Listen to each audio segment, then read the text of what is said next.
saya percaya kalau misalnya AI yang tujuannya untuk misalnya mengontrol harga, itu udah ke arah robot trading, Iya, mungkin betul. OJK atau misalnya regulator juga pasti mengatakan itu turun tidak tangan. boleh. Betul.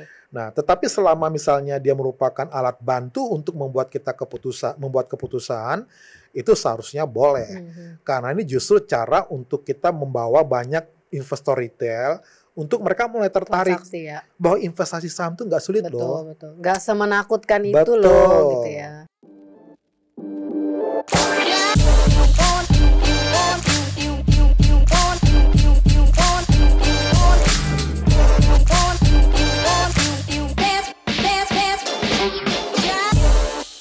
Welcome back sahabat Mira Aset di podcast Bicara Uang. Kali ini kita bahas masih seputar investasi saham tapi berhubungan dengan AI, Artificial Intelligence ya. Jadi sekarang kan lagi rame banget. AI itu bisa membantu kita dalam trading maupun investing saham. Jadi kita langsung ngobrol aja dengan founder Feedstock yang membuat AI untuk saham. Pak Firman Marihot. Iya, San. Oke. Makasih San untuk undangannya San. Agak kaku ya. Sebelum ini biar sahabat Mira Aset tahu ya sebenarnya saya dan Pak Firman ini dulu kita satu kantor ya. Satu gerbong. Satu gerbong, betul. Ya. Terus kemudian Pak Firman membuat aplikasi website Feedstock untuk membantu investor saham bisa trading dan investing pakai AI machine learning ya. machine Ya learning. betul, machine learning. Jadi supaya kita juga AI itu kan sebenarnya tujuannya satu ya Pak, supaya kita bisa trading tidak menggunakan emosi, benar ya? Alat bantu ya. Alat bantu ya. Tools ya. Betul. Boleh Pak ceritain sedikit kenapa sih tiba-tiba bisa kepikiran membuat Feedstock gitu? Oke, itu sebenarnya karena saya sebelumnya backgroundnya kebetulan dari ITB dan waktu saya masuk ke dalam pasar modal, saya melihat nih sepertinya sesuatu yang sangat-sangat mungkin untuk dibangun karena waktu saya kuliah dulu saya buat model tumpahan minyak ya di perairan laut pantai. Di situ ada banyak variabelnya, ada suhu, ada temperatur, ada garam ya, kadar garam, ada topografi dasar laut, banyak lah. Nah, kalau saya lihat di saham itu sebenarnya nggak serumit yang seperti yang saya pernah buat. Bahwa di sini kalau kita bicara harga itu kan digerakin oleh supply demand ya, penawaran permintaan, hukum dasar ekonomi lah. Nah, lalu kalau dulu semangatnya adalah karena kita mau mesti buat semacam nilai tambah. Apa sih kira-kira kalau orang investasi itu biasanya pertanyaan kebanyakan orang adalah kapan masuk, kapan jual, keluar, ya betul. biasanya itu.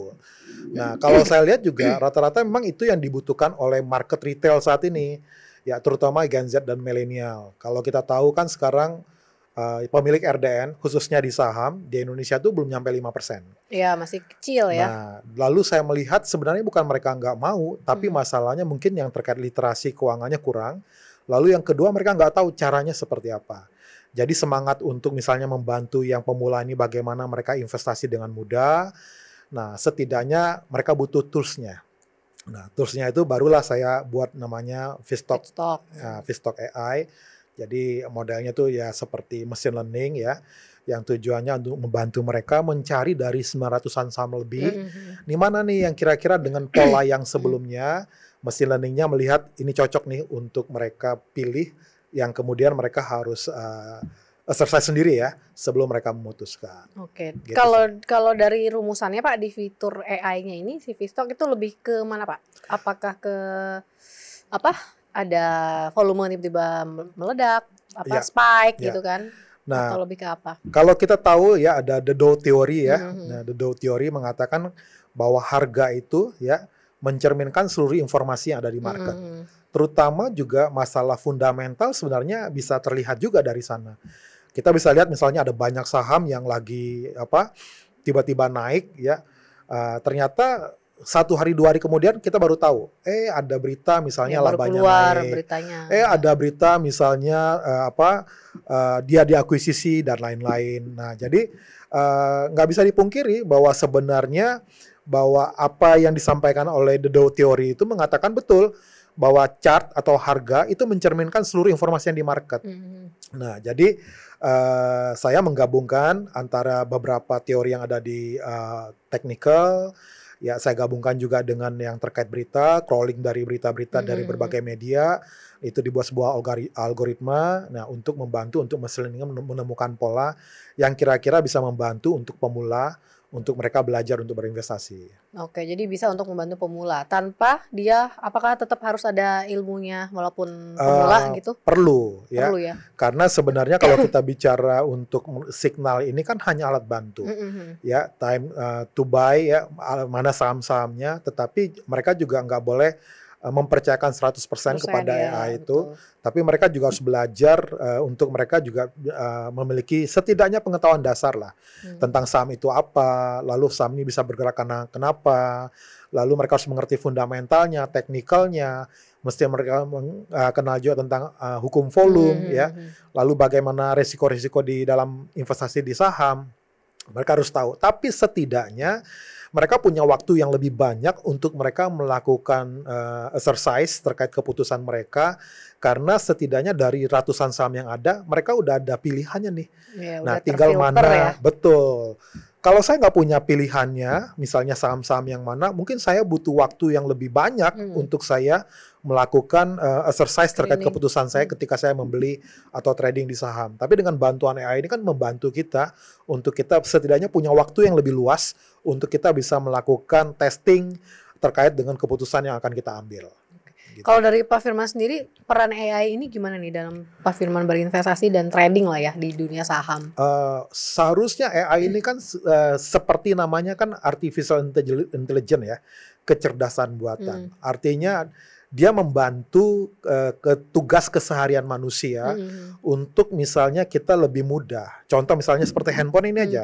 Nah misalnya seperti ini, tiba-tiba dia terbuka sendiri tanpa misalnya kita harus masukin password ya. Nah, dia langsung kenal tuh wajah pola daripada si pemiliknya. Nah, sebenarnya kalau bicara AI itu bukan sesuatu yang gimana gitu loh. Karena di sekitar kita itu sebenarnya udah banyak juga AI yang bekerja. Kita ambil contoh misalnya kalau kita misalnya lagi yang suka game yang tembak-tembakan misalnya seperti itu. Nah, pernah nggak kita berpikir misalnya kok bisa ya dia tahu ya aku sembunyi di mana, dia sembunyi di mana, kita tembak-tembakan begitu. Mirip seperti dunia real lah. Lalu kalau misalnya contoh saya mau tadi ke sini ya. Saya udah prediksi tuh. Ke sini berapa kilo, macetnya berapa menit. Coba. Itu kan belakangnya AI itu. Iya. Ya, nah dia bisa memprediksi. Nah, jadi tugasnya apa? Tujuannya apa? Dia membantu kita sehingga kita bisa mengatur perencanaan kita dengan lebih baik. Ya, dia membantu kita tugas keseharian manusia sehingga kita bisa maksimal dalam keseharian atau tugas-tugas yang kita kerjakan. Nah, jadi dalam investasi juga sama. Jadi dari ada ratusan saham, kalau nggak salah 950-an saham nih, yang sekarang ada di Bursa Efek Indonesia. Sekarang pertanyaannya mungkin kita aja mungkin yang udah lama trading aja bingung. Ini mau trading di mana nih? Mana gitu ya? Betul. Nggak salah misalnya kalau mengerti teknikal mungkin mereka bisa pakai. Kalau fundamental yang aliran investor mungkin mereka pakai perhitungan terkait dengan nilai wajar, valuasi dan lain-lain. Nah, tetapi kan kalau seandainya ada machine learning atau AI yang membantu untuk hal tersebut, itu kan lebih baik. Setidaknya punya waktu yang lebih banyak untuk dia membuat sebuah exercising ya, latihan atau testing terkait keputusan dia sebelum dia melakukan keputusan jual atau beli. Nah, jadi seharusnya ini justru membantu kita untuk kita belajar atau berinvestasi di saham. Tapi itu mungkin perlu digarisbawahi kalau ini membantu gitu ya Pak ya? Membantu. Bukan yang 100% kita bisa ikutin gitu, enggak ya? Iya, betul. Karena sebenarnya kita ambil contoh ya, sekarang banyak loh AI itu yang udah ada di berbagai fungsi di sekitar kita ya. Contoh misalnya kita ambil, tadi lah misalnya saya ke sini. Saya udah estimasi pake itu, Waze, ya, pakai Waze, estimasi pakai Waze, saya kesini kurang lebih 45 menit gitu ya. Ternyata faktanya 55 menit. Oh, delay. Gitu kan? Nah, artinya apa? Presisi 100% nggak bisa gitu. Betul. Jadi ibaratnya ya, tetapi setidaknya lebih dekat. Nah, kalau kita bicara investasi itu kan bicara risk return, ya. Di tengah-tengahnya itu ada strip, ya. Jadi kita nggak bisa pisahkan tuh, misalnya saya mau returnnya tapi nggak mau risikonya, atau saya mau mengabaikan risikonya tetapi sementara mengharapkan returnnya, nggak bisa. Nah, di antara keduanya itu ada strip. Nah, kalau kita bicara investasi, itu erat kaitan dengan namanya probability. Nah, kemungkinan. Ya. Kemungkinan saya akan lebih dekat ke return-nya atau kemungkinan lebih dekat ke risk-nya itu tergantung bagaimana saya melakukan pilihan-pilihan terkait keputusan investasi saya. Nah, kalau ada machine learning yang bisa membantu kita mencari saham, yang sehingga kita bisa membantu kita untuk mendapatkan probability atas keputusan kita buat lebih mendekat ke arah return. Itu kan lebih baik. Iya, betul. Nah, contoh misalnya saya kesini tadi, saya udah tahu bahwa saya harus menghadiri jam berapa nih.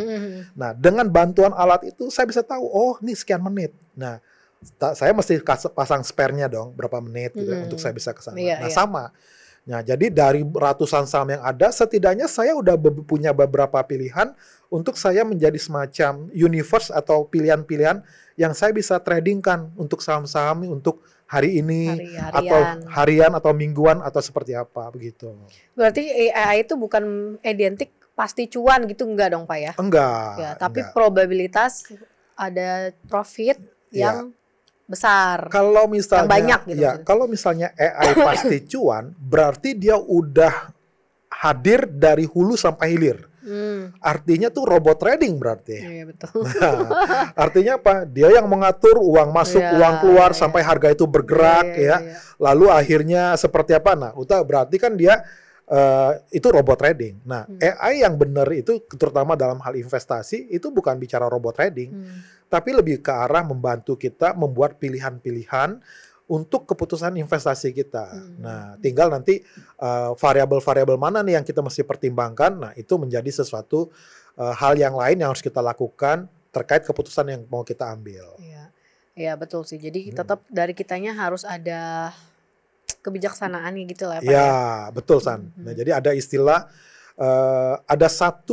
mungkin ada banyak pekerjaan yang bisa digantikan oleh AI. Betul. Tapi ada satu yang nggak bisa digantikan, itu namanya wisdom. Nah, makanya supaya mereka punya wisdom, makanya sering nonton podcastnya Sandra kan. Langsung dipromosin tuh. Iya. Nanti terakhir baru aku promosiin Pak Firman nih. Oke. Jadi tapi benar nggak sih Pak, AI itu bisa bantu kita sebagai trader atau investor yang supaya mengesampingkan emosi?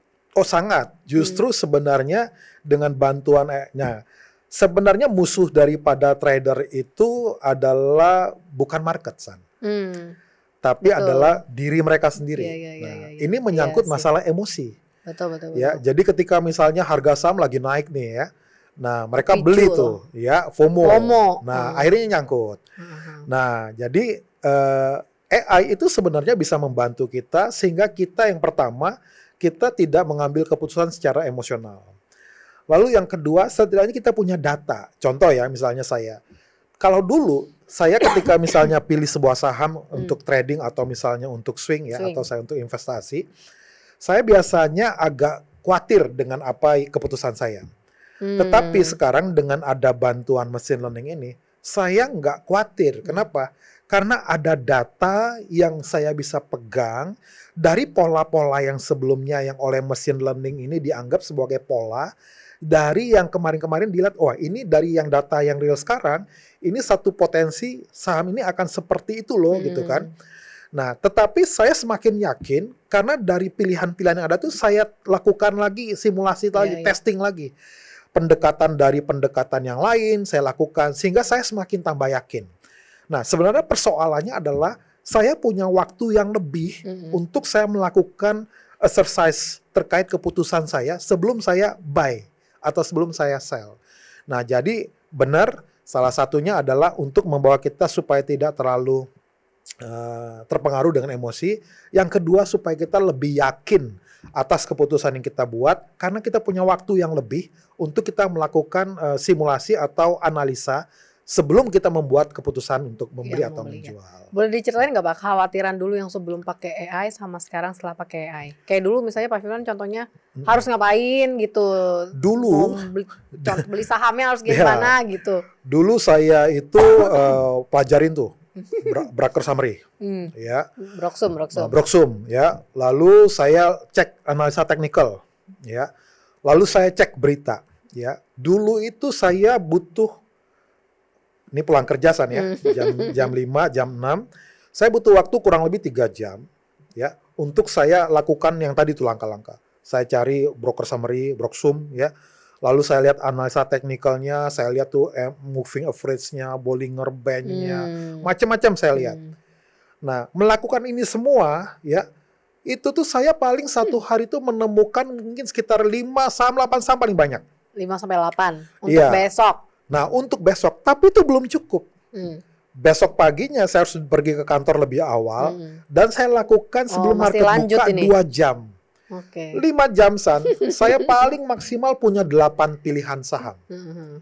Tapi kalau sekarang, saya nggak perlu sediain waktu 5 jam San.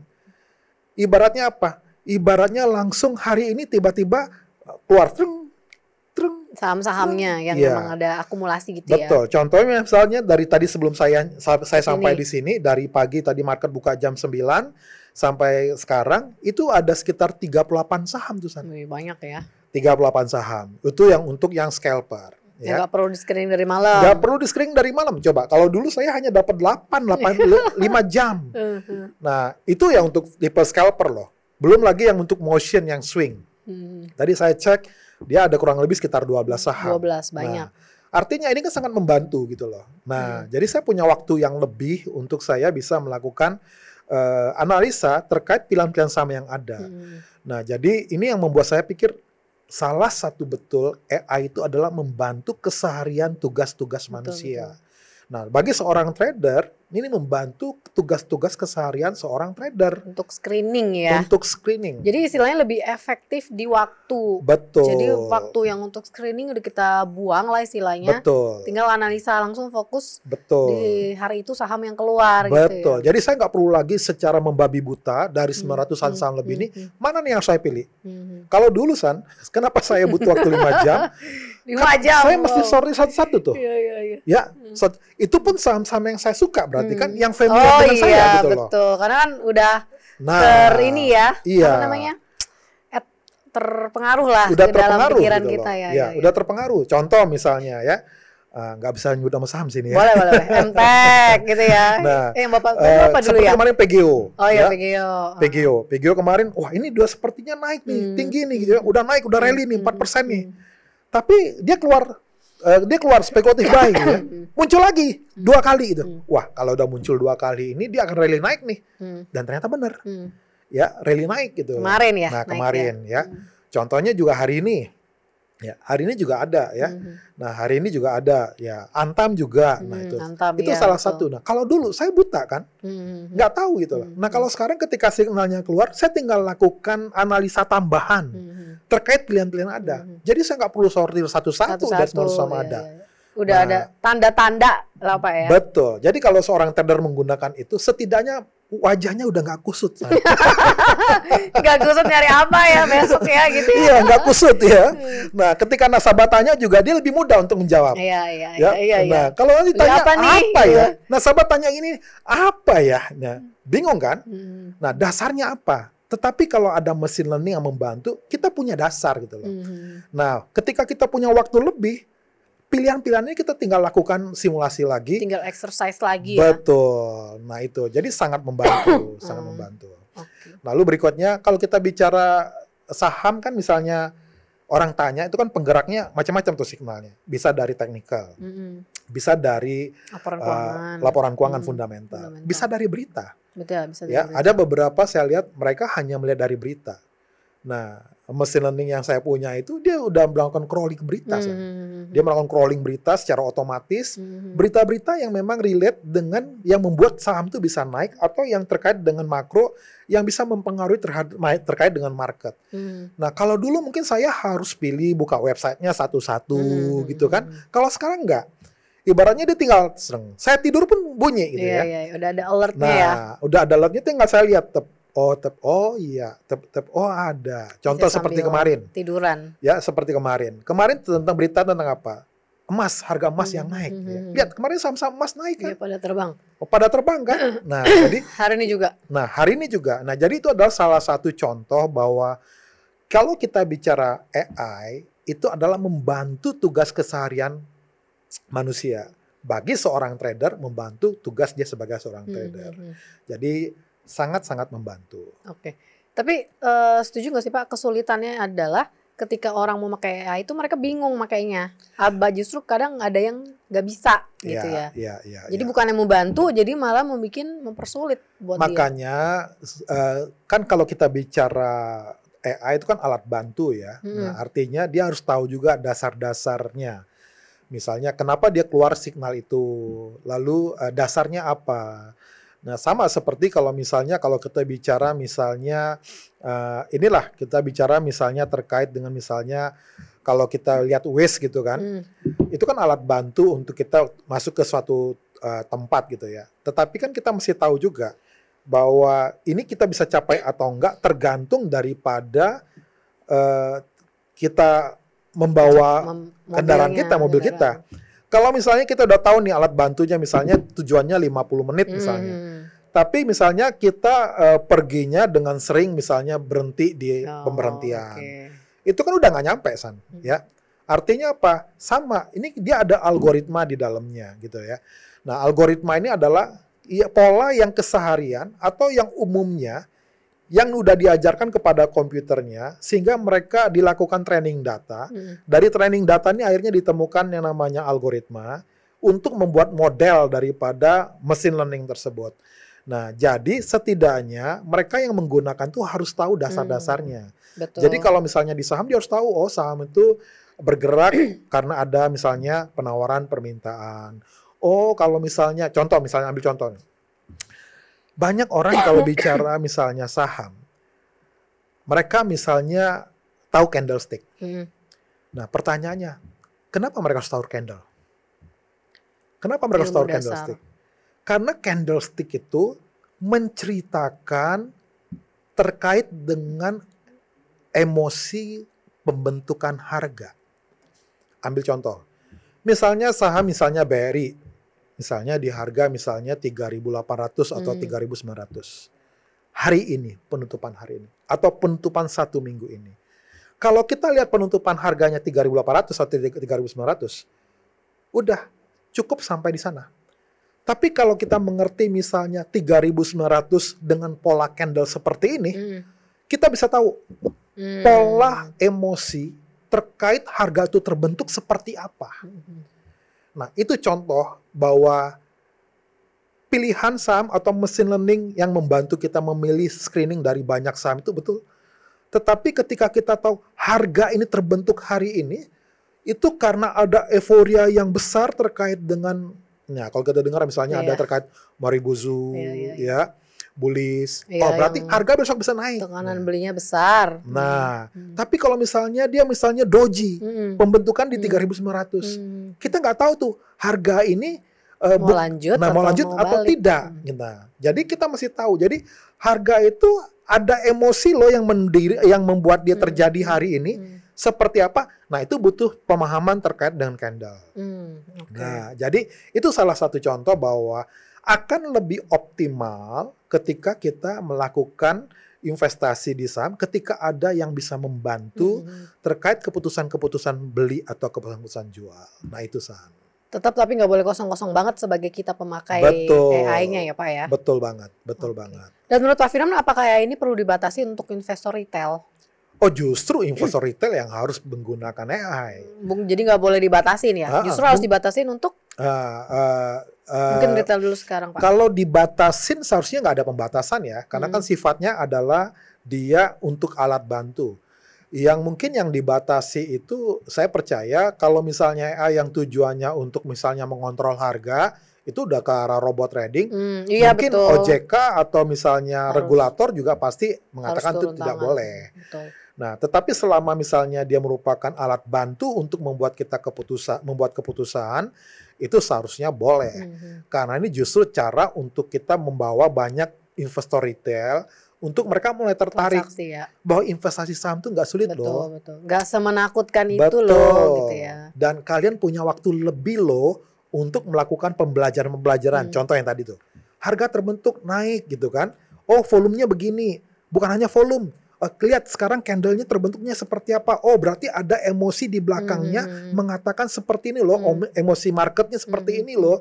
Nah, itu sebagai contoh. Jadi dia makin pinter, San. Tapi kalau seandainya dia tidak dia tidak punya waktu melakukan itu, yang ada aduh pusing ya, mau invest saham ya, pusing sahamnya apa ya, pusing kok bisa naik bisa turun ya, bla bla bla bla macam-macam. Karena sebenarnya market itu kan sangat banyak variabelnya. Iya, betul. Nah, sehingga kalau misalnya ada machine learning, alat bantu yang bisa membantu mereka untuk mereka dalam hal trading, itu pasti akan membuat mereka lebih akhirnya masuk tuh untuk belajar berinvestasi. Apalagi market kita kan baru nggak nyampe 5%. Iya, baru sedikit Nah, ya. kalau kita memang punya supaya niat atau misalnya kerinduan, harapan untuk jumlah trader tuh semakin bertambah banyak, nah seharusnya makin banyak alat-alat bantu seperti ini yang mereka bisa gunakan. Dan supaya mereka juga nggak terjebak gitu ya Pak ya, Betul, nggak membuat mereka trauma ya. Betul. Trading betul, atau investing di saham. Betul. Nah kalau menurut Pak Firman ada nggak sih mungkin nggak sih AI bisa salah kasih signal atau Oh sangat, San. misleading gitu? Sangat. Karena apalagi kalau kita bicara market ya. Kalau bicara market, kita ambil contoh San. Misalnya kalau kita bicara analisa teknikal misalnya, ya kita misal tahu misalnya Golden Cross misalnya, di mana misalnya garis yang lebih pendek mendahului garis yang lebih panjang. Itu saatnya misalnya bullish. Nah, orang ini time to buy nih gitu ya. Kalau kita ada di kondisi yang sama, bisa menemukan tiba-tiba nggak tanpa disengaja nih, ketemu sama yang model begitu tuh. Kita masuk, pertanyaannya pasti naik, pasti turun. Jawabannya belum tentu naik, belum tentu turun. Tetapi ketika kita masuk saham tersebut ya, yang sepertinya Golden Cross Cross ya, saya masuk ke sana, ternyata turun San. Ketika turun ya, akhirnya saya kecewa dan saya jual. Ketika saham itu naik, ketika saya lihat analisa teknikalnya lagi nih, Golden Cross kok naik kok gitu kan. Nah kenapa? Nah ternyata memang pada waktu kejadian kita menemukan pola yang mirip ya, itu belum tentu menjamin benar. Nah itu, tetapi kalau kita bicara historis, itu udah pasti benar karena itu kan rumus matematika. Itu ada algoritmanya. Nah kalau kita bicara AI, itu juga di belakangnya algoritma. Ya, di belakangnya algoritma. Cuma beda. Kalau ini machine learning itu dia belajar terus menerus ya, dari data dari data yang ada dia terus belajar terus menerus. Nah jadi banyak juga ada beberapa yang dibilang naik ya, tetapi turun. Ya, naik dari turun. Karena jangan salah San, ada juga orang yang misalnya yang fund-fund besar, dia lihat pasti retail akan banyak masuk ambil di sini. Mereka tahu nih time to buy nih. Tapi dia harapannya saya mau ambil lebih murah lagi. Kan yang ada lanjut turun terus tuh. Turun dulu, ya, walaupun nanti ketika naik pasti Golden Cross tuh. Betul. Ya. Nah, pasti garisnya motong tuh. Nah, jadi ini yang dikatakan bahwa kita nggak boleh mempercayai 100%. Makanya kalau di investasi ada satu kata yang haram yang nggak boleh diucapkan. Pasti. Nah, memastikan hasil ya.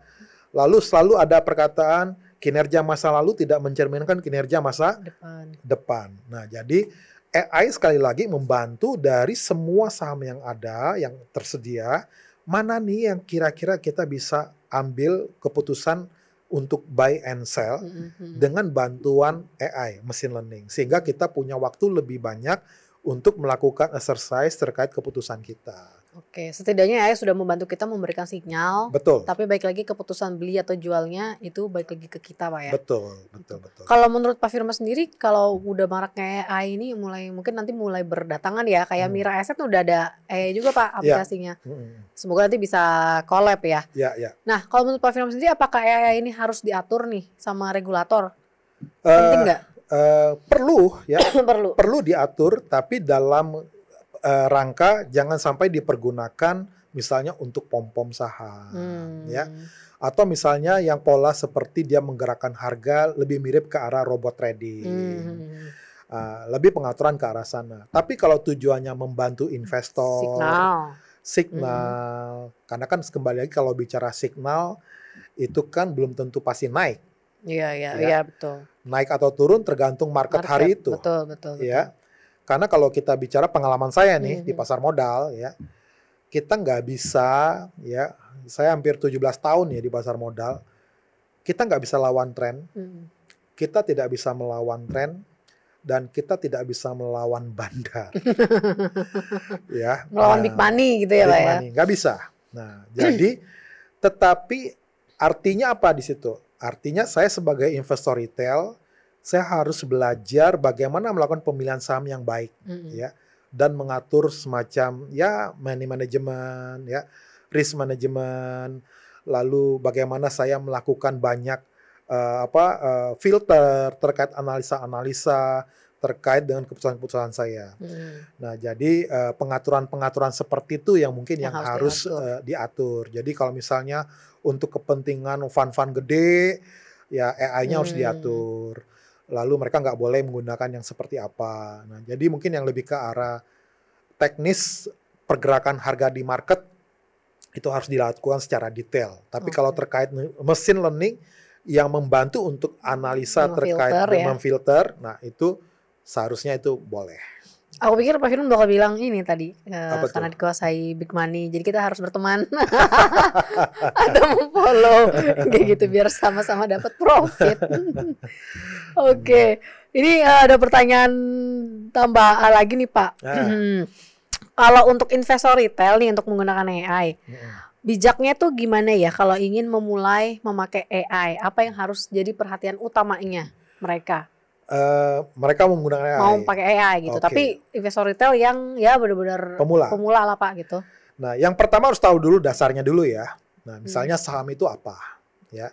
Lalu resikonya apa, keuntungannya apa. Ya, jadi jangan tahu misalnya keuntungannya aja, tapi harus tahu juga resikonya apa. Lalu berikutnya, misalnya harga bisa terbentuk karena apa. Nah, pokoknya dasar-dasar. Nah, sesudah mengerti, nah pergunakan AI bukan hanya sekedar alat bantu saya, akhirnya saya malas. Nah, tetapi justru membuat saya makin pintar. Nah, makanya ada kekhawatiran ke depan, ya. AI ini bukan mencerdaskan generasi berikutnya. Jadi bikin malas ya Pak? Ya, justru membuat akhirnya mereka bergantung sepenuhnya pada AI dan akhirnya jadi generasi yang bodoh. Kayak singkat cerita nih Pak. Jadi kan aku kemarin tanya ke ChatGPT, screenshot, jadi kan? Screenshot si grafiknya, mereka langsung analisa tuh, resisten berapa, support berapa, harganya, trennya mau kemana, mau ke ini gitu kan. Wah ini canggih nih ya. Betul. Tapi orang-orang jadi nggak mau belajar. Itu bahayanya. Jadi mesti diingat ada namanya kelebihan itu kekurangan. Jadi AI itu bisa membantu kita, tetapi bagi generasi malas itu justru bahaya sehingga mereka akan menjadi orang yang bodoh. Nah itu gimana tuh Pak? Nah, sebagai investor retail. Makanya kita harusnya ada perkataan begini. Si pemilik Nvidia mengatakan gini, AI itu tidak bisa menggantikan pekerjaan manusia, tetapi kamu manusia akan digantikan manusia lain atau orang yang menggunakan AI. Nah, sama tuh. Jadi kalau kita misalnya bisa terbantu oleh orang-orang misalnya karena menggunakan ChatGPT atau AI, itu betul. Itu bisa memaksimalkan kita terkait dengan orang yang profesinya sama. Tetapi kalau saya berhenti hanya sebagai pengguna, tapi tidak menjadikan misalnya machine learning sebagai teman saya untuk mengembangkan skill saya, maka pada ujungnya saya akan jadi orang bodoh, sementara AI akan terus berkembang menjadi mesin yang pintar. Karena mesin learning itu, dia akan semakin pintar ketika semakin banyak orang yang melakukan exercise. Yang kita semakin banyak bertanya, betul, dia semakin bisa. Itu jadi data. Itu jadi data sama dia, jadi algoritma yang ini ketika ada yang bertanya, ada yang mirip pertanyaan sama dia bisa jawab. Ketika tidak ada yang beda, dia coba mencari sumber-sumber lain. Nah, sampai ditemukan dia buat sebuah kesimpulan. Itu sebabnya bagi orang yang pinter, ya, nah dia bagi orang pinter, dia akan menggunakan mesin learning ini, AI ini adalah untuk alat bantu dia untuk semakin pinter. Nah, tetapi bagi orang yang malas, ini berbahaya. Nah, jadi makanya saya setuju bahwa AI bisa masuk ke dalam dunia pendidikan sebagai alat bantu. Tetapi sekali lagi, nggak boleh 100% bergantung pada AI. Karena itu hanya harus sebagai alat bantu. Nah, tapi gimana kita cari tahu nih Pak, kalau AI itu benar kasih jawaban yang benar atau enggak? Kalau misalnya kita ngajak ngobrol, istilahnya kita jadiin teman curhat tapi untuk skill ya, mengasah skill kita ya. Tapi kita tahu dari mana dia itu benar atau tidak ini jawabannya gitu. Ya, itu dari nanti kita punya pembanding data yang lain. Ya. Oh, jadi kita cari juga ya, betul. Secara manual ya. Betul. Contoh misal saya buatkan ini tentang AI gitu ya. Tiba-tiba dia kasih tahu tentang Vstok AI. Dia kasih tahu Vstok AI bisa begini. Dalam hati saya. Dari mana dia terlalu berlebihan. Dia terlalu berlebihan gitu loh. Dia terlalu berlebihan. Nah, jadi dari mana saya tahu berlebihan ya? Karena saya tahu gitu loh. Nah, dalam hal yang sama juga. Jadi dia bisa aja menyimpulkan beberapa hal, tapi belum tentu benar. Nah, itu sebabnya kita perlu benchmark yang lain. Nah, makanya ada istilah bahwa AI ya itu tergantung daripada si pengguna dan tergantung bagaimana kita menggunakan dibilang prompt-nya ya. Oh iya, betul. Nah, karena kalau salah juga pasti juga hasilnya juga salah. Iya, benar. Nah, jadi kita mesti pinter dan mesti bijak juga. Apalagi ya saya perhatiin, saya juga lihat ya. Sekarang kan banyak tuh foto chatnya. Nah, itu sebenarnya di belakangnya itu adalah nyambung ke sana. Nah, langsung AI-nya yang jawab gitu loh. Tapi apakah benar 100%-nya? Belum tentu. Nah, tapi boleh dipergunakan nggak? Boleh. Tapi apa benar atau tidak tergantung dengan pemahaman kita atas kasus itu, atas case tersebut. Berarti kalau misalnya kita tanya, kita juga harus sudah tahu duluan ya, atau kita cari tahu tempat lain. Betul. Makanya untuk memaksimalkan penggunaan AI dalam trading, kita juga nggak boleh 100% tanpa memiliki dasar. Kalau udah memiliki dasar, tidak boleh puas hanya sampai di sana. Tapi kita harus upgrade. Kenapa? Karena kita punya waktu yang lebih nih. Yang tadinya kita nggak punya waktu yang banyak karena kita harus filter satu-satu. Dengan adanya ini kita bisa punya waktu yang banyak untuk kita melakukan backtest ya, terkait dengan keputusan kita. Nah, sehingga kita punya waktu yang banyak untuk kita belajar, sehingga kita makin pinter gitu loh, San. Gitu. Dan menurut Pak Firman, AI ini bisa nggak menggantikan analisa manual? Oh, sangat. Bisa menggantikan. Bahkan menurut saya ke depan, itu sepertinya hati-hati nih ya, riset. Analis ya. Nah, head riset yang begitu-begitu, ya bisa tergantikan dengan AI.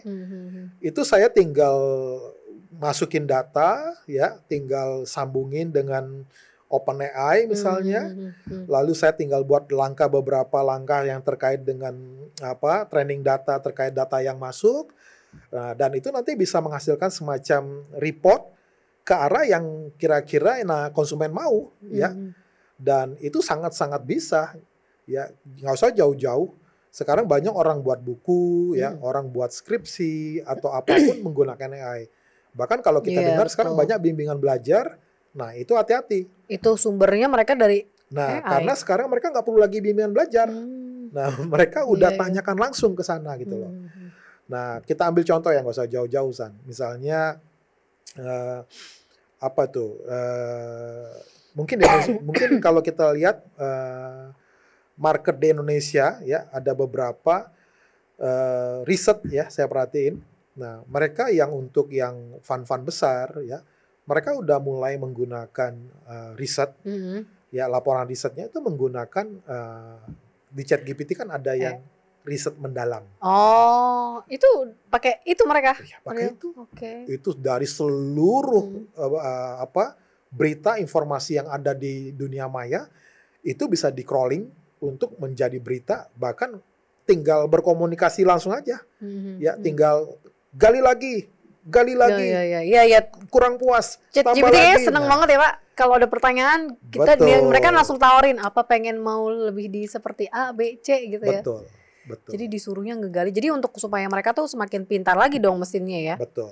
Nah, kalau kita ngomong ngebangun itu bisa banget. Oke. Jadi, nah kalau menurut Pak Firman gimana nih cara investor ini retail menyimbangkan data yang benar dari AI sama pengetahuan kita secara pribadi? Saran saya harus langsung praktek. Ya. Harus langsung praktek untuk mereka sampai akhirnya learning by doing. Ya. Karena kalau kita bicara trading atau kita bicara investasi, investor atau trader, itu nggak bisa hanya misalnya kita belajar teori. Nggak bisa hanya kita misalnya belajar atau praktek hanya 2 hari, 3 hari, 4 hari. Ya, betul. Nah, itu harus terus-menerus ya, sampai akhirnya kita menemukan pola yang seperti yang sendiri kita. Nah, banyak yang saya lihat tuh sekarang ada kesalahan sedikit di market kita. Banyak community ya sekarang, tetapi mereka mendengar apa kata leadernya. Iya betul, Nah, itu juga yang jadi isu serius tuh Pak. betul. Bahkan leader udah dianggap seperti nabi. Bener, Ketika bener. leadernya misalnya dikatakan salah, wah diserangnya habis-habisan, ya. Mhm. Nah, dihujat habis-habisan. Padahal sebenarnya itu salah. Mhm. Karena kita mesti tahu kalau kita trading atau kita misalnya investasi, ya, itu polanya Sandra dengan polanya saya berbeda. Iya betul Ya. betul. Dan jangan lupa itu biasanya kalau kita bicara trader juga tuh ada instingnya juga. Ya. Iya Nah, ya, keyakinan mungkin ya Pak ya. keyakinan, ya, insting. Ya. Unsur Nah, keyakinan betul. AI dia nggak punya emosi, San. Iya sih, robot namanya Nah, juga robot namanya. mesin Ya. ya. Insting dia nggak seperti manusia yang punya insting yang mungkin Betul. bisa naik gitu ya. Kalau dia instingnya ada tapi berdasarkan algoritma, pola yang sebelum-sebelumnya.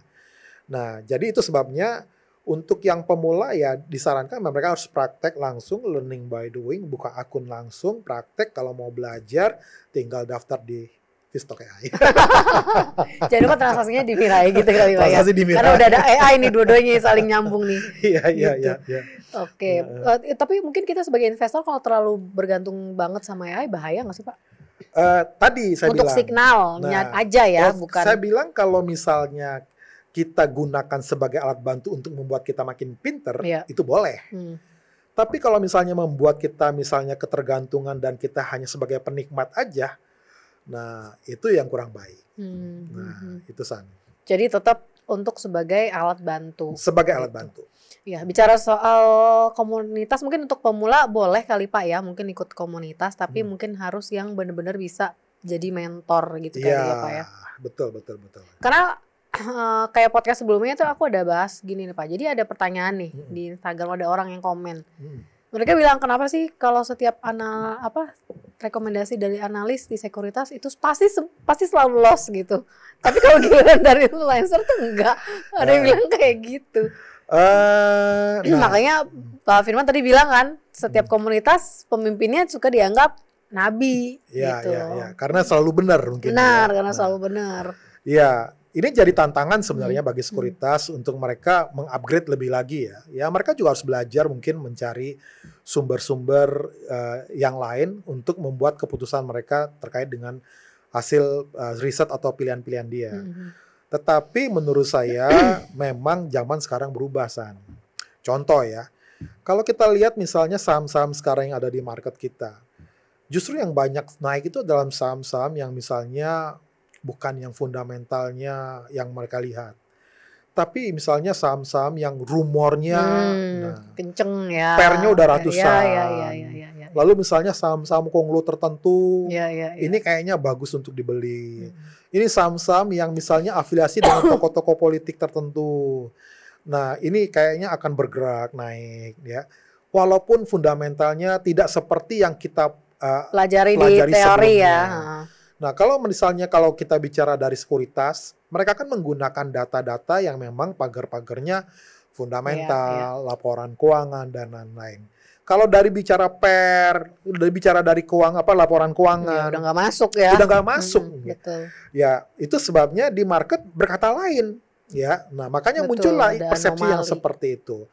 Nah, jadi juga kita mesti berubah juga. Bahwa zaman sekarang berubah.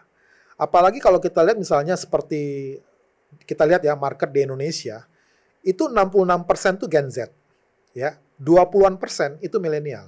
Dari total seluruh yang pemilik RDN di saham di Indonesia, 80% lebih Gen Z dan milenial. Nah kalau kita tahu Gen Z dan Gen Z khususnya, itu kan sesuatu yang maaf ya Gen Z ya, yang serba instan, ya.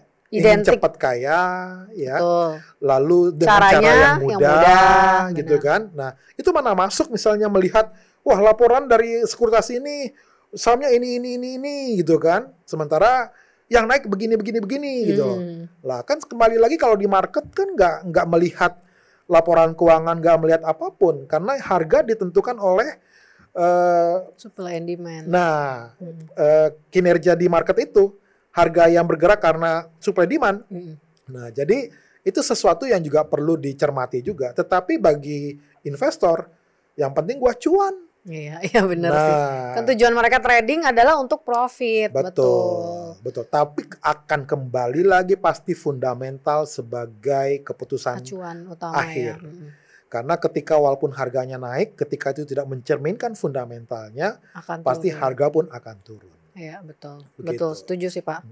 Oke, ini ada 2 pertanyaan terakhir nih Pak ya. Ya. Kita masuk ke closing segment.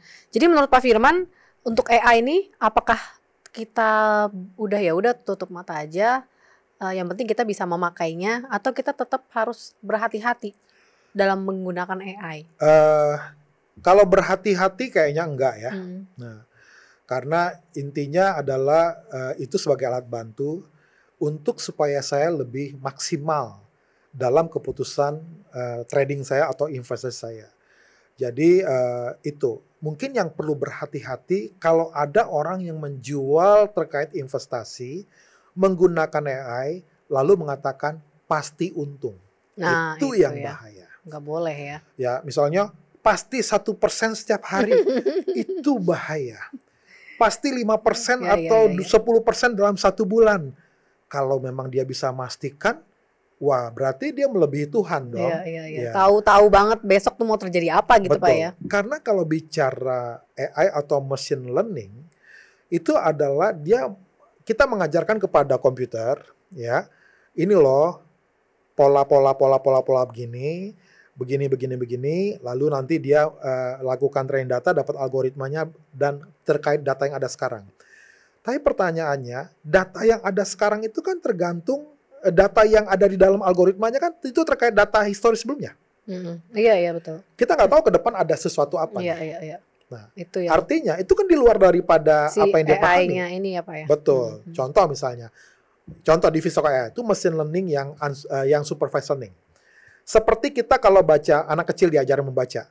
Ini huruf A, ini huruf B, yang begini huruf O, yang begini huruf U. Coba, ketika dikasih itu, dia bisa baca. Anak kecil, A, oh ini B. Ketika kasih huruf yang begini-begini, dia bingung. Ini apa ya? Kenapa? Dia nggak tahu sebelumnya, nggak diajarin. Nah, ketika dia dipaksa membuat pertanyaan, pasti jawabannya salah. Ketika dipaksa untuk memberi jawaban, pasti jawabannya salah. Nah, hal yang sama juga, bahwa apalagi bicara di market ya, itu sangat-sangat banyak variabelnya, sangat-sangat banyak yang ketidakpastian di dalamnya, dan tidak ada satupun yang bisa memastikan. Itu sebabnya kalau sampai ada iming-iming menggunakan AI, pasti untung. Itu Saya bahaya. sarankan Scam. hati-hati. Hati-hati, betul. Sekali lagi bahwa AI adalah alat bantu. Keputusan untuk jual dan beli itu kembali lagi kepada investor. Masing-masing. Jadi AI adalah bantu sehingga mereka punya waktu yang lebih untuk mereka melakukan exercise terkait keputusan mereka. Begitu. Jadi intinya kita sebagai pengguna AI tetap kita harus upgrade skill ya Pak ya. Betul. Upgrade skill, pengetahuan, jangan sampai AI jadi bikin kita males. Betul. Justru karena AI itu adalah yang membantu kita. Iya, untuk kita punya banyak waktu untuk kita makin pintar. Nah, pertanyaan terakhir nih Pak, apa nih pesan untuk investor muda dalam menggunakan teknologi? Sekarang teknologi udah maju terus ya, terutama AI nih udah semakin semarak nih di Indonesia ya. Nih apa nih pesan untuk investor muda dan pemula dalam mereka memanfaatkan teknologi dalam investasi saham? Oke, sekali lagi ya sering orang tuh kan FOMO ya San. Iya betul, emosinya. Nah, ketika bilang AI, ketika sekarang perhatiin aja, semua yang ada kata istilah AI, pasti orang langsung interest. Nah, yang perlu dilakukan adalah jangan gampang percaya, ya. Apalagi kalau kita bicara investasi, biasanya orang kepingin yang langsung untung. Nah, ditambah AI, nah rata-rata orang kalau bicara AI, langsung ke bersih itu seperti robot. Jadi robot udah trading. Otomatis aja udah gitu otomatis Pak ya? Pasti cuan. Buy and sell, buy and sell. Wah ini pasti. Tapi ini kok pasti, kok gagal ini. Nah hati-hati. Sekali lagi tidak ada satupun yang bisa memastikan. Tetapi AI membantu kita untuk kita punya waktu yang lebih banyak. Lalu yang kedua, dia bisa melakukan training terkait dengan ribuan data dalam waktu singkat. Yang tadi, dulu saya untuk mencari 8 saham, saya butuh 5 jam. 5 jam. Nah, itu pun sahamnya hanya mungkin dari 15 yang saya kenal. Iya. Tapi sekarang dalam waktu singkat dia bisa cari saham yang detik ini mana yang memiliki pola yang sama. Itu adalah AI. Nah, jadi bagi pemula jadikan AI ini alat bantu. Jadi untuk mereka melakukan langkah-langkah terkait keputusan untuk beli atau jual. Makanya mungkin saya spill sedikit ya. Ya. Nah, saya lagi siapin buku nih. Namanya Trading Cycle. Ya. Jadi ada 1 step, ada 8 step untuk orang membuat keputusan dalam hal investasi, terutama trading. Nah, yang pertama itu mulai dari apa sampai yang terakhir apa, ya. Nah, ini sebenarnya apa? Untuk memaksimalkan investasi saya di saham, di mana alat bantu awalnya itu AI.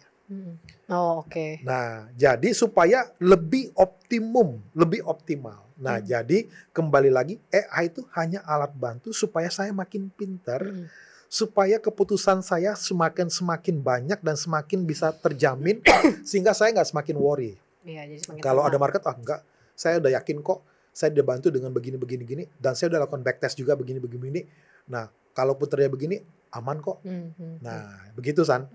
Nah, jadi itu sesuatu yang menurut saya bagi pemula justru ini sesuatu berita yang sangat baik. Tapi ada banyak bicara AI saat ini, hati-hati, terutama yang menjanjikan kata pasti. Ya. Itu hati-hati. Oke, thank you banget Pak Firman untuk waktunya. Sandra. Thank you podcast di Bicara Uang. Dan mungkin IG-nya Pak Firman apa nih biar teman-teman di sini bisa follow. Ada yang tanya-tanya. Gampang gitu ya, bisa tanya-tanya. Firman Marihot. Instagramnya Firman Marihot ya. Firman Marihot yang cari yang centang biru. TikToknya juga. TikToknya ada juga. Firman Marihot ya. Oke, sahabat Mira Aset, demikian podcast Bicara Uang kita dengan Pak Firman ya, sangat menarik banget ya. Jadi kita AI itu hanya untuk asisten, tetap skill harus kita utamain. Oke, jangan lupa follow dan subscribe podcast Bicara Uang, dan sampai ketemu di podcast berikutnya dengan narsum yang menarik lainnya. Bye-bye.